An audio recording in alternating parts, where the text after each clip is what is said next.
What a message and song, amen? And that's so true. And you don't know what another day brings and how things will change like that. But God truly will always be enough. And so it's a blessing to think about the specific ways that God proves that over and over and over and over again in all kinds of circumstances. So I enjoy that song so much. Thank you very much. Okay, here we are, 1 Samuel and chapter 25, if you'll find your place there. 1 Samuel and chapter number 25.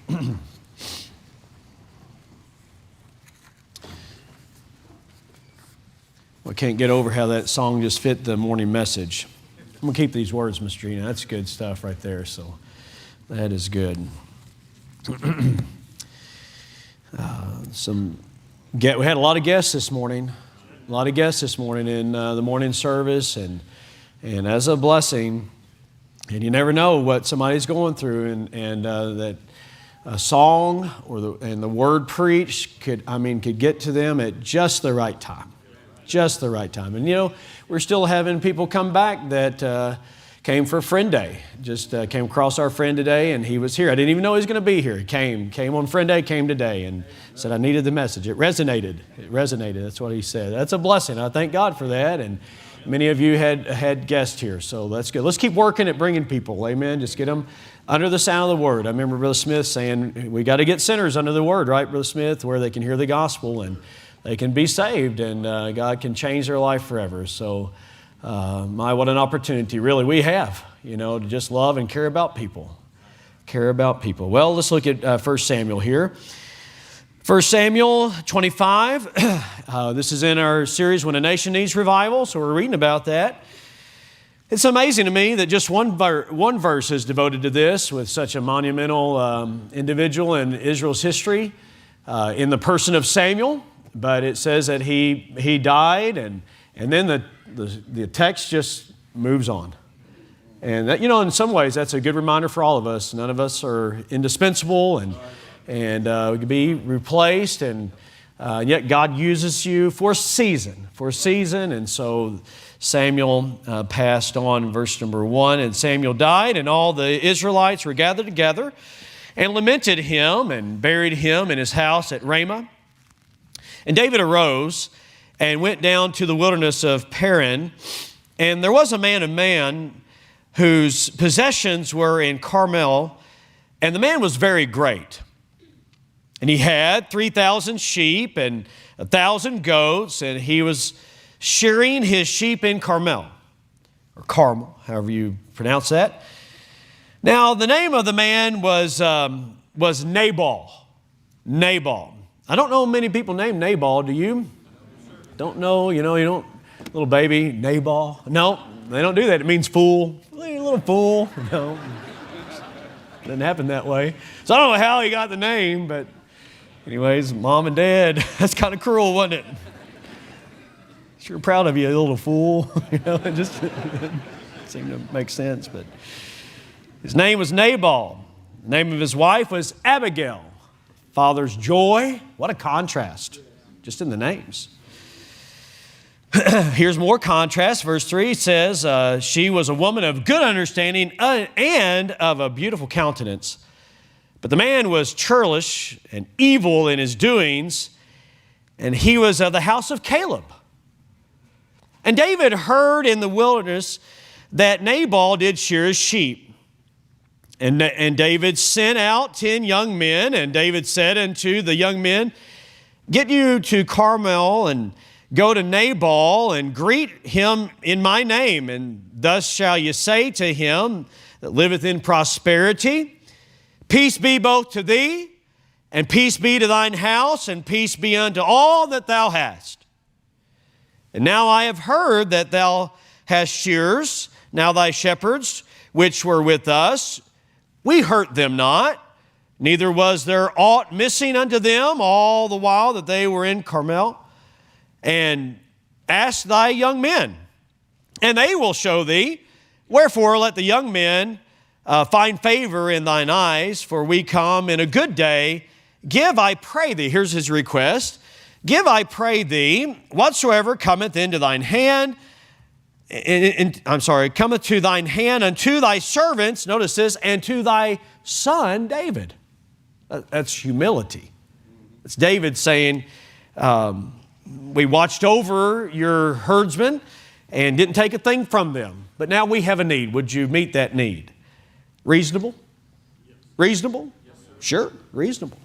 Verse 9, and when David's young men came, they spake to Nabal according to all those words in the name of David, and ceased.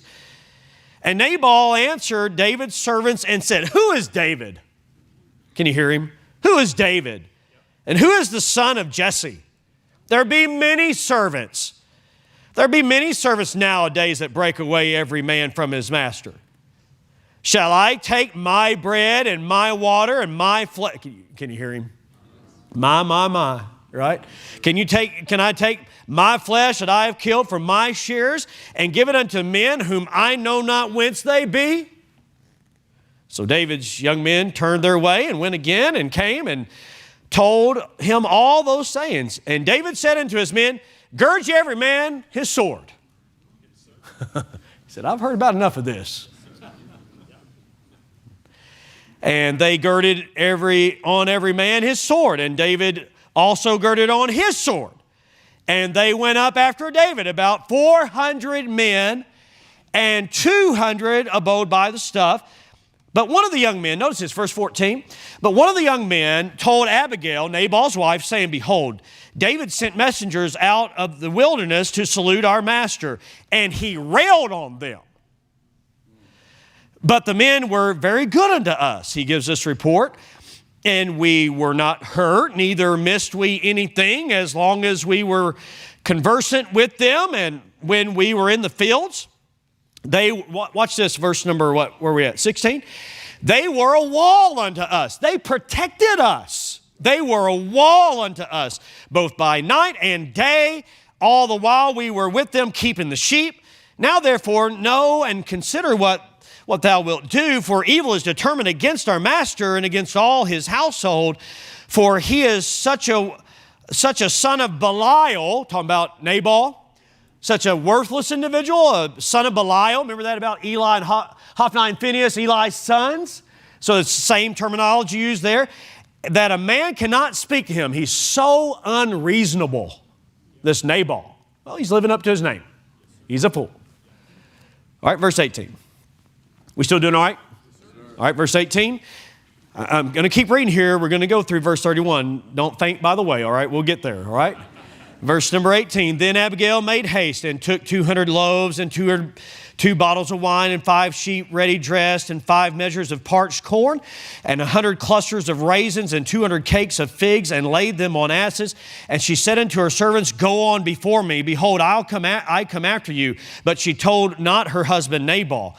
And it was so that as she rode on the ass that she came down by the covert of the hill, and behold, David and his men came down against her, and she met them.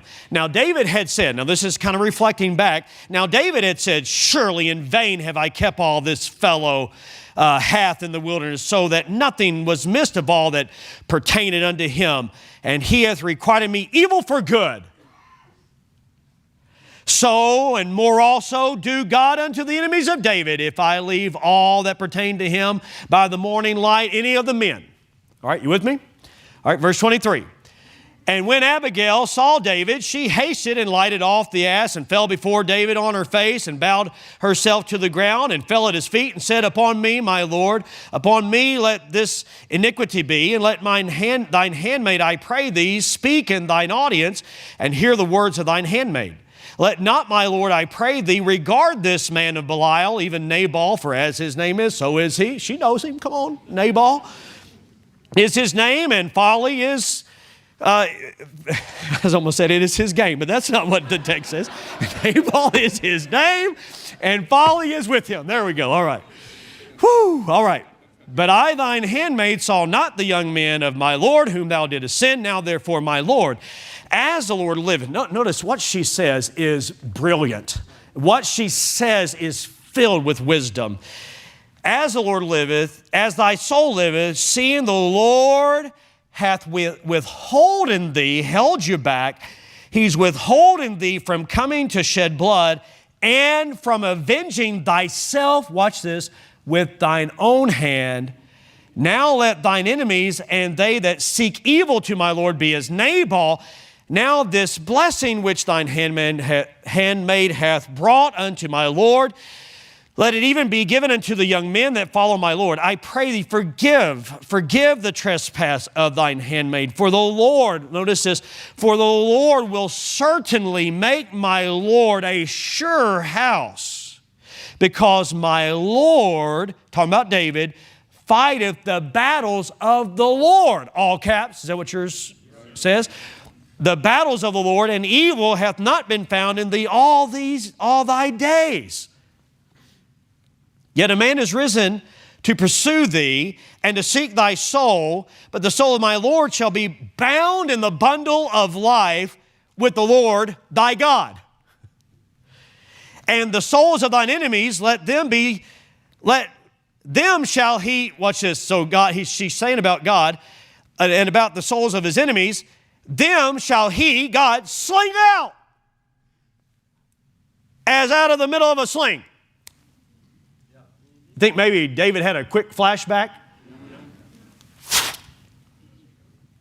He's remembering, no doubt I think he probably was. I realize I may be speculating there, but it's holy speculation that he had to flash back to the battlefield against Goliath. And she's saying here, your God will sling out your enemies. You don't have to.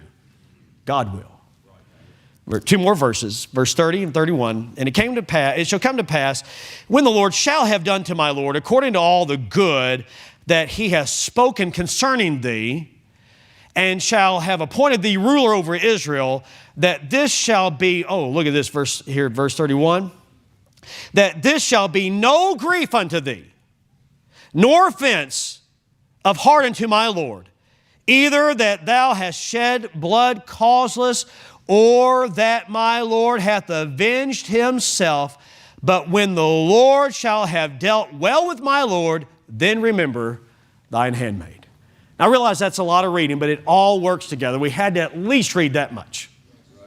You say, do we have to preach that much? Yes. Here's the title of the message. Foolish battles have no victors. Foolish battles that you're never intended to fight, they have no victors. It's not worth it. Foolish battles have no victors. It's never right for a David to act like a Saul, even when he's dealing with a fool like Nabal. It's never, everybody get that? I think that's the longest subtitle I've ever had. It's never right for a David to act like a Saul, even when he's dealing with a fool like a Nabal. You got it? So basically, be a David. Don't be a Saul or a Nabal. But in every one of us, we're more prone to be a Saul and a Nabal than we are to be a David. May God help us here tonight. You may be seated. I really want you to think about this.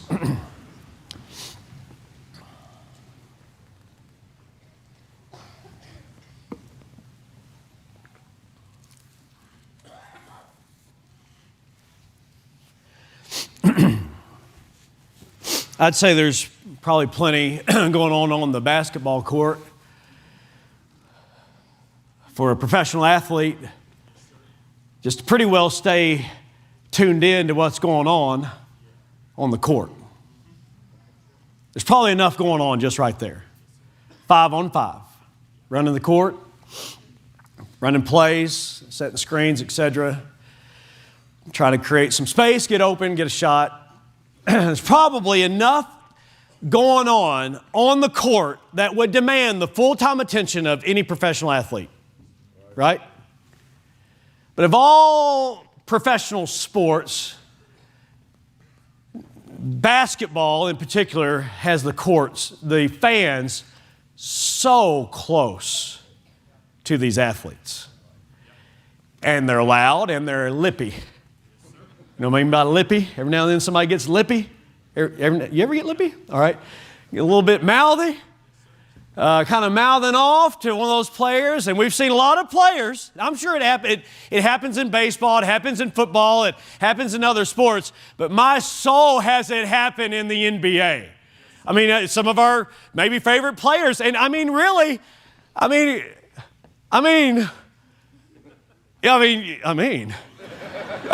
you hear somebody behind you taunting you, and I mean, they're trying, not just to block all that out, but at some point it gets through and Russell just loses it. I didn't mean to mention the name, but I mean, somebody like a man. I mean, it gets ugly. Like Malice in the Palace. Some of you know about that. I forget what year that was, 2002, somewhere right in there. Malice in the Palace up in Detroit. And James, help me out, Arnett? Ron Artest, thank you. I'm sorry. I was going the wrong way. Yeah. Eventually became known by his own name, Meta World Peace, ironically. But man, I'm telling you, he went off. Yes, sir. Went off on a fan, and others did as well. In fact, I read about that, and he asked his buddy that got into it with him, he said, "Hey, man, you think we're in trouble?" And his buddy said, "Oh, we'll be lucky if we have a job," basically. And he got all the rest of his season was suspended. I think it was 73 games he was out. $5 million he was out. If I'm not mistaken, I don't know. I read one individual, he lost about $1 million. I mean, that's just pocket change to those guys, right? But no, not really. But I mean, that's a lot of money to get into it with some guy he threw something at him. Anyways, it never should have happened. Never should have happened. But that was a costly loss of temper. Costly. Would you agree? Costly. In some ways, I'm sure that every one of us could say, I understand. You keep poking the bear, poking the bear, poking the bear, poking the bear, poking the bear. Next thing you know, bear's about to come out. Right? Bear came out. Now he's met a world peace and we're all okay. But anyways,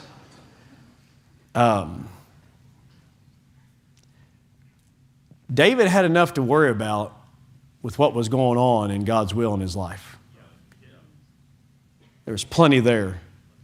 He really had enough to worry about with Saul and all that was going on there. But when Nabal it's not funny. When Nabal refused to give him provision to eat, David said, "Every man draw his sword." Now, this was not a capital offense. Nowhere near a capital offense. In fact, given the chapter that we just came from, chapter 24, remember that?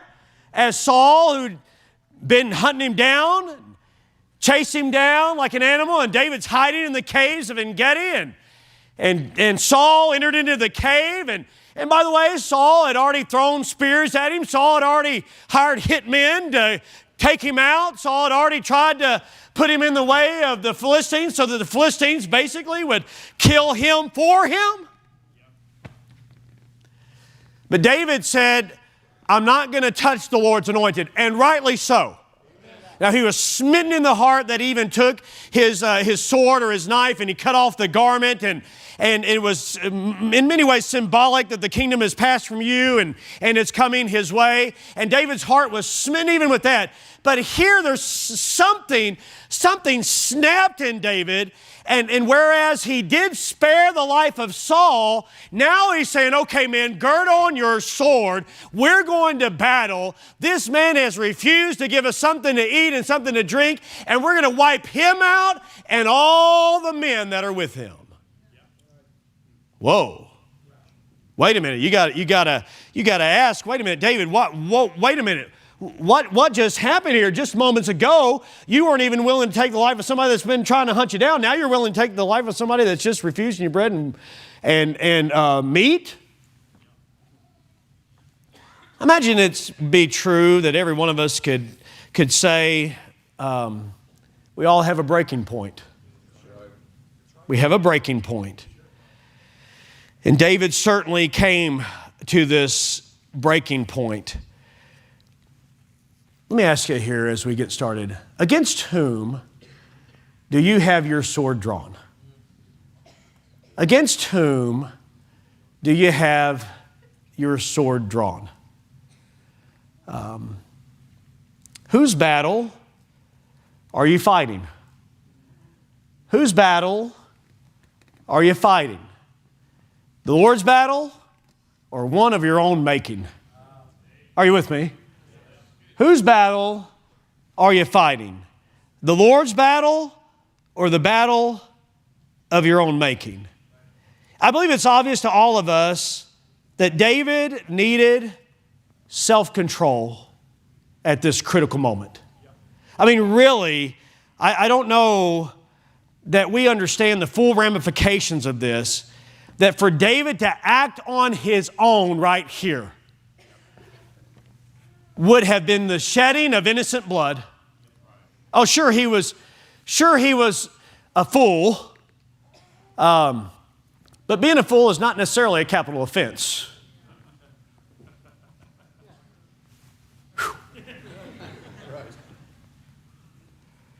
David's self-restraint is running out. He's had enough. He's in the southern border of Judah, and there's a wealthy landowner here that we read about. He has 3,000 sheep, 1,000 goats, and he's a foolish man. He's a churlish man, which means this, he's harsh. He's harsh. Now, you may say, where do I come into this consideration? Maybe you're dealing with somebody in your life that's harsh. We've had 2 Sundays back to back where we're talking about how do you deal with conflict? How do you deal with conflict? And I don't know. I'm not preaching this with any particular instance in mind. But if you live long enough, you're going to have conflict with somebody. So maybe you're dealing with somebody that is churlish. Maybe you never called them that, but they've been harsh. They've been very harsh towards you. It could be an in-law. Boy, it suddenly got real quiet in here. It could be a spouse, it could be a parent, it could be a child, it could be a supervisor, it could be an employee, it could be a fellow church member. But somebody in your life maybe has been harsh and they're in your ear. Or they're in your email, or they're in your text thread, and they just sent one to you. Maybe it just got bombed right before church. Maybe somebody just dropped that text in your way, or they posted this online and it said you could see it. There's a little bit of sarcasm in that. There's a little biting words in there, and maybe they're just kind of fishing for your response. Have you been there? It may be that right now, even while you came in here, you're thinking about what your response is going to be. And so I want to encourage you here. There's a specific principle that we need to see right out of the text.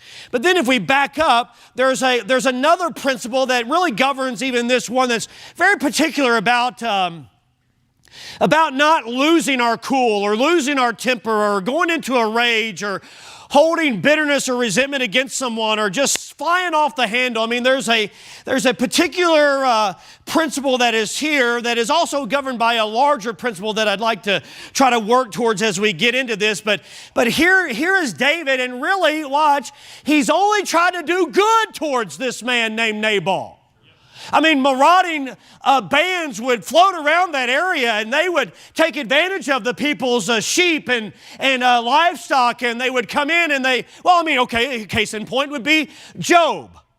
Job chapter 2, and maybe you remember the Sabians and the Chaldeans and how that they rushed upon Job's livestock and killed many of the servants and took their livestock. I mean, really treated Job bad. I mean, it was commonplace that this would happen. But here's what David said: I didn't do that. I didn't do that. So evidently back in chapter 23, he was there in that area of Maon as we saw that terminology. Remember him being there? And this is one of the hideout places of David. And so he was there. And so probably at that point he had interaction with Nabal's lead herdsmen and people, but they really got along well. In fact, we read it, what the individual said to Nabal's wife, Abigail. He said this, they were like a wall to us. They protected us. They only did us very good. And so they protected us. They took care of us. By the way, David was a shepherd. I think he had a heart for shepherds. And here he was protecting them, doing them good. He didn't take the approach that others did. And so now he makes a request. We're passing through this area. And I know that's a sheep shearing time, and that's a very busy time, but could you spare some of the flock? Could you spare some of the goods that me and my men, that we might be able to eat? And so then he gets this response. Who's David? Who's the son of Jesse? There's so many slaves running away from their masters nowadays. Am I supposed to feed all of them? This is this man, Nabal, with my food and my drink and my servants, and absolutely not. I'm not helping at all. Churlish, evil, mean-spirited. So David's 10 men come back and say, listen, we told him just exactly what you said, and then they gave his response, and David was immediately upset. And he's not thinking clearly. He did not have grounds to take action here. Did you notice in the text that David did not pray? He never sought the face of God. Okay, so there's a good principle to learn, isn't it? That when a conflict comes your way, not if a conflict comes your way, but when a conflict comes your way, and listen, young people, tonight, it will come your way. And listen, adults here tonight, conflicts will come your way. Somebody's going to treat you wrong. Somebody's not going to meet your expectation. Watch this now tonight. This is so practical.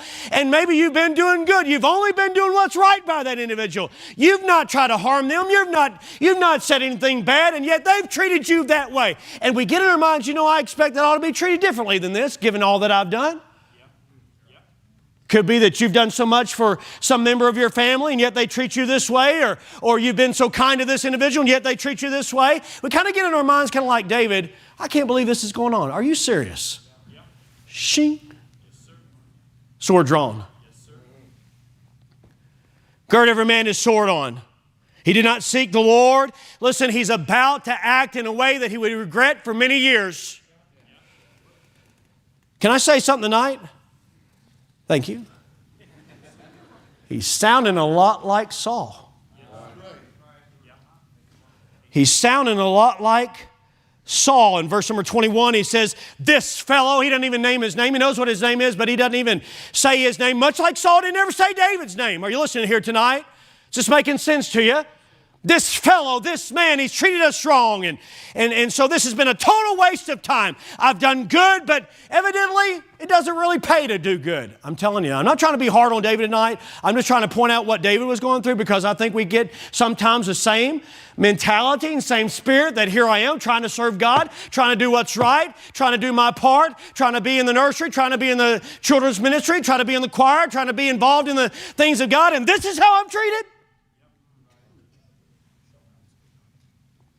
We're wiping them out. It's almost like he's making Carmel another Nob. Remember Nob? When Ahimelech and the priest was wiped out and his sons were wiped out, all but one that escaped, they were wiped out. I'm just simply saying tonight, again, please don't think I'm trying to be hard on David, because every one of us have the same propensity in us, and he sounded a whole lot like Saul at this moment.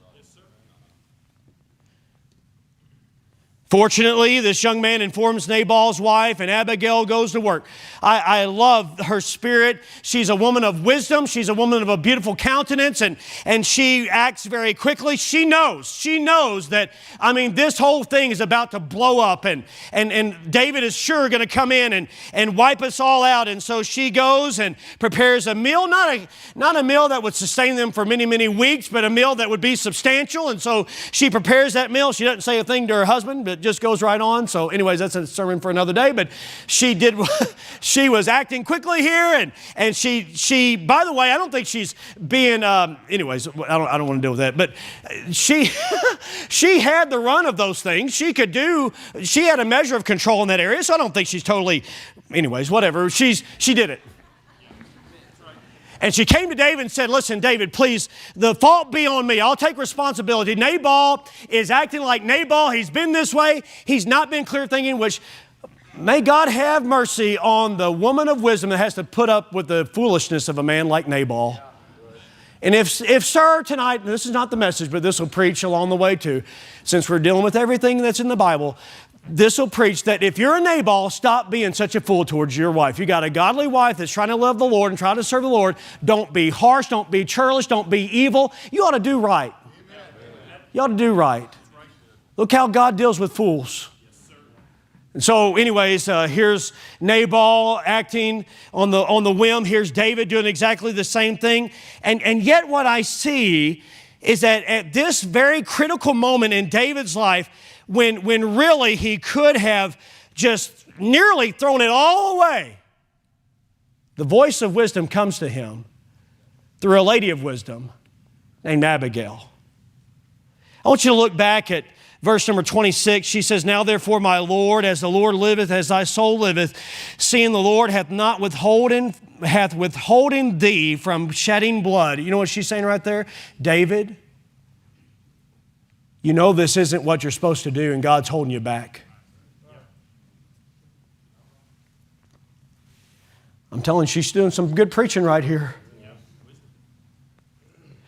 He's withholding thee from coming to shed blood and from avenging thyself with thine own hand. Now let thine enemies and they that seek thy life of my Lord be as Nabal, and the blessing receive that. Verse 28, I pray thee, forgive the trespass of thine handmaid, for the Lord will certainly make my Lord, watch this now, make my Lord a sure house. That means a dynasty. That means that David, listen, don't lose sight right here of what God is doing. David, you shouldn't act on your own here so impulsively, because in the big scheme of things, think about what God is doing. He is building you a sure house. I didn't bring them, but you know, if you take, you know, like those stacking cups and you're stacking them high, how foolish would it be to take out the one that's on the one of the corners? Do you see them stacked up? You take out the top one, maybe they're going to fall, but I guarantee you take out that bottom one. Is that right? They're going to come crashing down. Here's what Abigail is saying to David. David, listen, look at what God is doing. He's building you a house. He's building you a legacy. He's doing something great in your life that's bigger than what you are. And David, listen, God has been at work in your life, and His hand has been protecting you. And He's protected you against Saul. And I don't know that she knows all the story, but we know all of his story. Isn't that right? And she's saying, David, God has been building your life and protecting your life, and His hand has been involved in your life. David, listen, you ought to restrain yourself, because why would you want to take things into your own hands when God has been taking such good care of you? Look what she says, my Lord fighteth the Lord's battles. All caps, Lord is Jehovah. My Lord would be in reference to David. My Lord fighteth the battles of the Lord. And evil hath not been found in thee all thy days. In other words, what she's saying is this: listen, David, you've got a good reputation right here. You've got a good testimony right here. Don't throw away a lifetime. Is everybody listening to this? Come on now, we're right here on it. Don't throw away a lifetime of a good testimony for one moment of folly. Step back, David. Think about what's going on here. And don't feel like you have to protect yourself. Okay, let's look a little bit further here. Now, we're getting to it here in verse number 29. She says, I understand you're being pursued. I understand they're seeking your soul. But look at this, would you please, in the middle of verse 29. But the soul of my Lord, your life, your soul, the soul of my Lord, shall be bound in the bundle of life with the Lord thy God. And the souls of thine enemies, them shall he sling out as out of the middle of a sling. You see what she's saying right there? She's saying, David, listen, she says, your life is bound in the bundle of life. Have you ever noticed that? The bundle of life. I'm reading through the story of Joseph right now, and they had their sack. Every man had their sack, right? Their meal as they were going back to the land. In other passages, it talks about the sack. So the sack would be like the backpack in our day and time. You know, you see young men, you know, with backpacks, right? Young ladies too. But young men in particular with backpacks, or we could go this way with the ladies, their purse.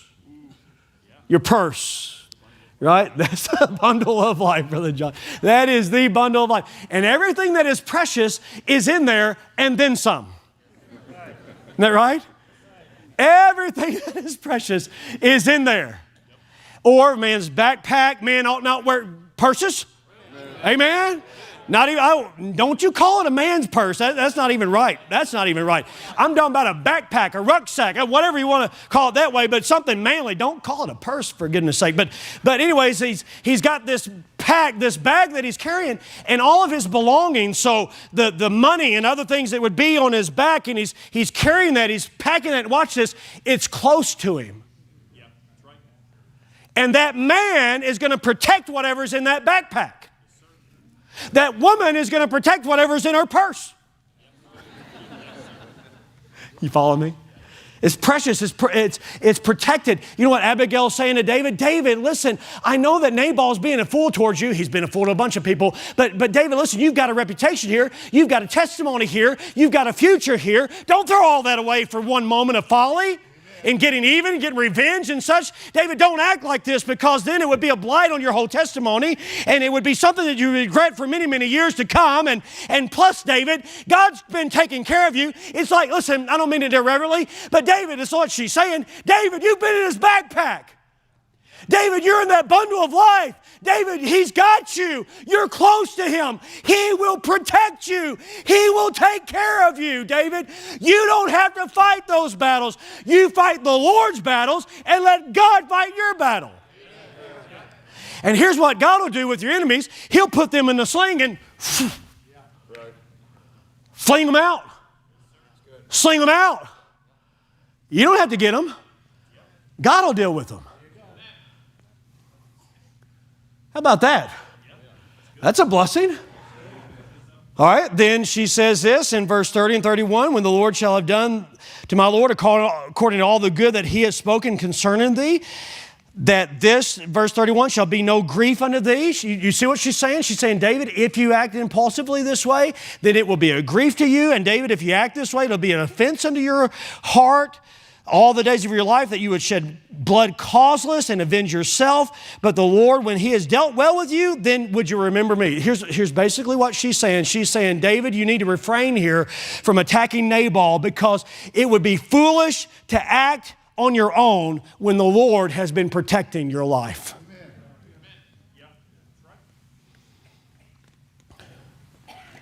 Now, I wonder tonight, who's the Nabal in your life? I'm going to say to you, you probably have enough going on just in what God has given you to do, fighting the battles that he has given you. Are you following me? You probably got enough to do just right there in trying to raise your family, trying to cultivate your marriage, or trying to get married to the right person, or trying to fulfill the Great Commission. In fact, if we all get involved in the Great Commission work in terms of trying to see people saved and baptized and disciple, that's enough going on the court, so to speak, to ignore all the craziness that's coming from the stands. Do you follow the analogy?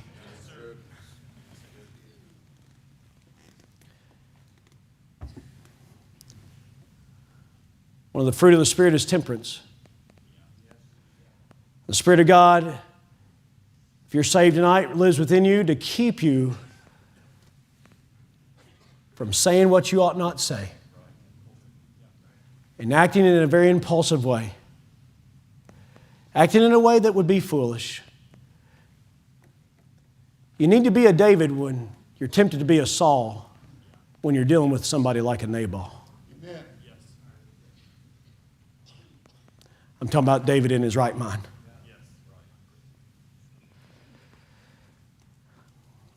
Don't throw away a testimony of wisdom in a moment of folly. Yeah, that's right, man. Don't throw away a testimony of wisdom in a moment of folly. Don't let the Nabals of your life draw you into conflict. Don't get drawn into petty arguments. Fight for your marriage, fight for your family, but not against each other.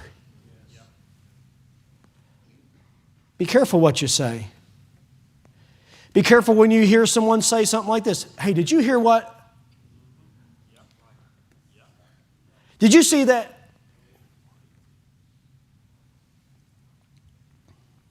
Remember how much God cares about you.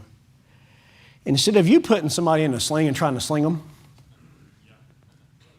if they need to be slung, is that a word? Then you let the Lord sling them. And you just fight the battle that God's given you to fight. It'll probably be enough to keep you busy all day long just trying to keep you straight rather than trying to straighten everybody else out. How are we doing right there? It's probably enough just to keep yourself busy in trying to govern your words and actions rather than trying to judge and call out everybody else. Don't throw away a testimony of wisdom in a moment of folly. You know how long it takes to build a testimony? It takes a lifetime. It takes a long time. It takes trust and right decisions, and character. You know how quickly you can lose that?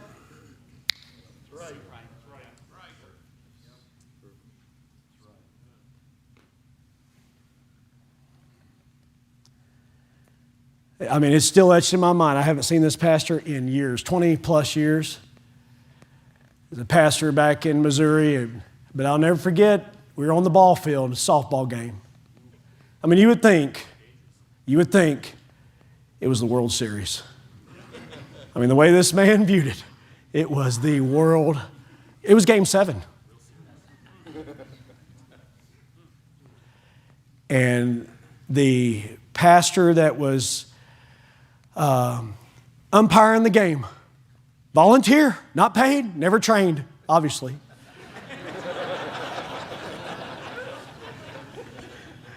Made a bad call at first base, according to this pastor. Man, I could not believe my eyes. That pastor ran over there and got in that man's face, and what did the Bible say about it? Railed on him. Yelling, screaming, losing his mind, saying he was safe, or he was out, whichever way it was he wanted to go. I don't even remember now. It doesn't really matter. Right. In the big scheme of things. That's right. What had taken him a long time to build up by way of a testimony.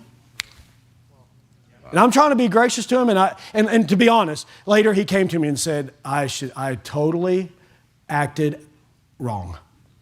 Please forgive me. And I have forgiven him. But I'm using that as an illustration because it's never out of my mind. Mm-hmm.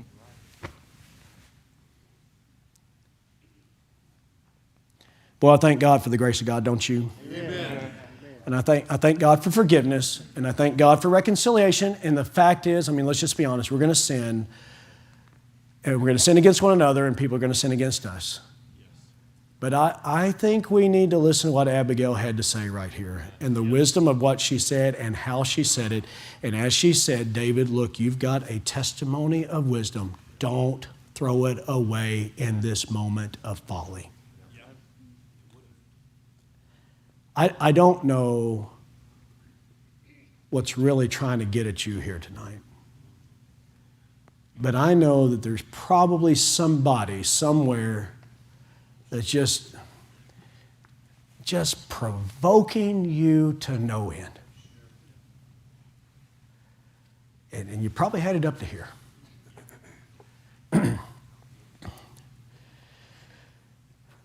Don't draw that sword. Right. There is a time to draw the sword, and it's against Goliath. Right. And David drew the sword, and God validated that. Amen. Right? But God stopped David in his tracks to say, David, don't do this. Here's the. I told you there's this principle that's governing that moment right there. Right? But then if we back out, okay, so don't throw away a testimony in a moment of folly. But let me back out here. Don't throw away a future for the way you want to act in one day. And I think that principle, if you draw that out, then that could apply to a lot of things, because the only thing that the passion that we deal with is not just anger, but there's a lot of other passions that we deal with that you could destroy a future in one moment. Because in a moment of lust, you listen to me. Those of you in a relationship, and boy, you need accountability with that. Young people, you listen? You've been building and building and building and building. But on a Friday night, boom. In a moment, you could potentially throw away a future.